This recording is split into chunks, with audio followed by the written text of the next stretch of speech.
Hi, fellow traders. Yep, I had to bring it out. The old Jackass had to make his return. He hasn't been out since October or September, October last year.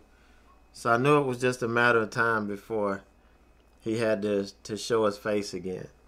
So today was probably a good day for him to come out because over the last couple of days I've had some issues with trying to separate the two ideologies. Trading a smaller account is different than trading a larger account. The larger account, you got more room to play. You can absorb more risk. And, I just got used to doing that. So it's kind of hard to get that out of that mentality. So the last 2 days, I really could have had some decent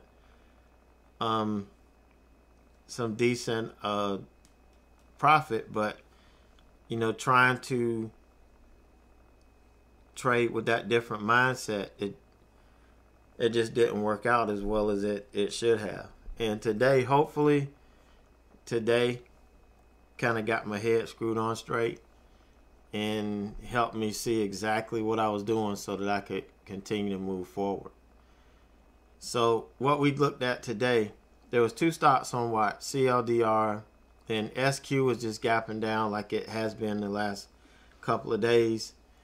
But CLDR was gapped down on earnings, and these are my favorite stocks to trade. The ones that gap down on earnings, and we have a nice backstop in order to work against. So this was the 52-week low, and I know we could use this as a backstop so that we could short against this, and if we ever breached it and started to make a run, I know any short trades would be dead. But as long as we stayed under this, we had room to go. And I know this gap down huge. I've known stocks that's gapped down 30% and then ran 30% more.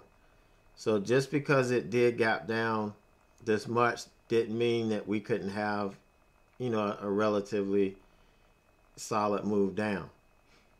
And, that's what I was looking at on this. And this is why it was my primary watch.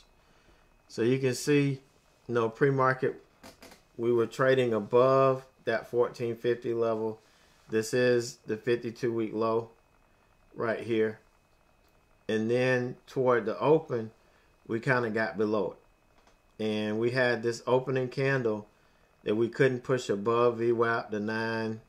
We couldn't, go back above this 1450. So I got in just below the body here. And I was looking for a move down to 13.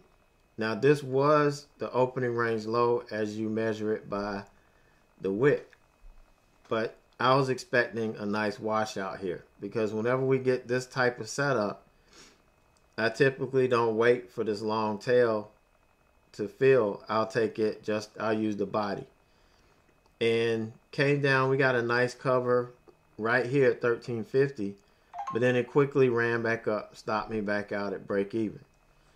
So I went to get in back. I waited until we actually broke the opening range low. And as soon as I got in, it started to recover and it ran up and stopped me out. Now, what I should have done here is wait. I should have waited until we got a candle to close below this. And that's one of the things that, I have to work on. If anything, wait for a 2-minute candle to close below this. Even if I couldn't wait for the 5-minute, let a 2-minute candle close below this and be putting in a lower low to help confirm that we are losing this 5-minute opening range low, and work the trade that way. So I jumped in, and then on top of that, I let it go too far. I only have a max loss of $100 per trade. which allows me to take 3 losses consecutively before my day is done. And again, I went in with 500 shares, which is not too much for this account, because that's not using up all my buying power. But for the risk, it's too much. Because on a regular account, I would hold this and let it test the 20 and then take it. And that's exactly what it did. It went up, it tested the 20, and then it sold off. And it gave the move I was looking for. But I was in too heavy, and it didn't really dawn on me. So right here, I'm down, and then I get over here, and we're starting to lose the 20 here. I get in, and then I realize, okay, this is wrong. Okay, I'm in 500 shares. I can't give this as much room anymore. I'm really kind of messed up here. And so I ended up just taking it off and calling it a day, because I had kind of calculated in my head that I had kind of gone over my max loss. Then that was it.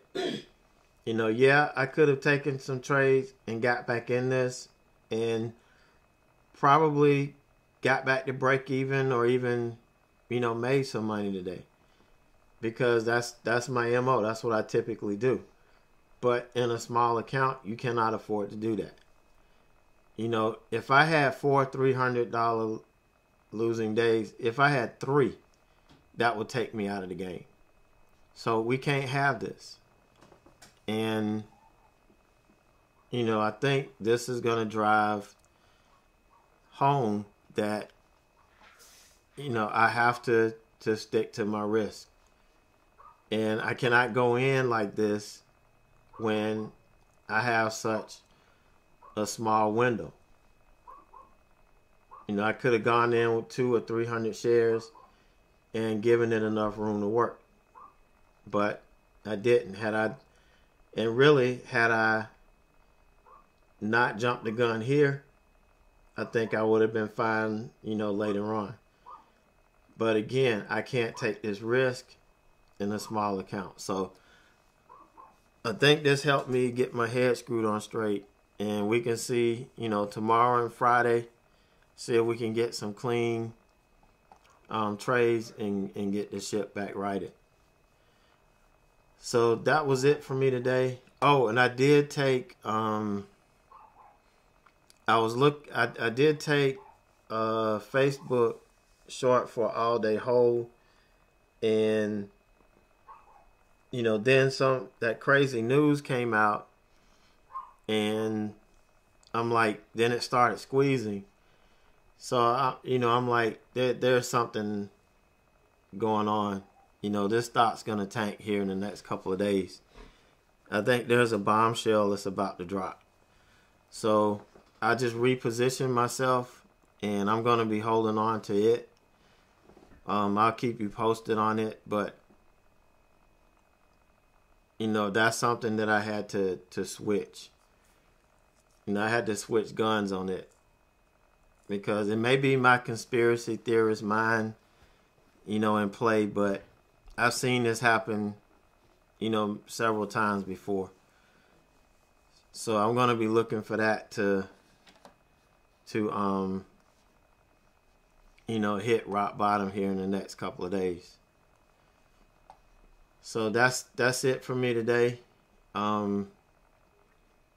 Hopefully this is the last time we see this.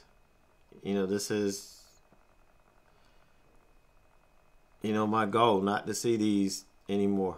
Just make sure that I've got a note to myself to remind me what I'm trading in, and we can go from there. Obviously the blue color is not doing it.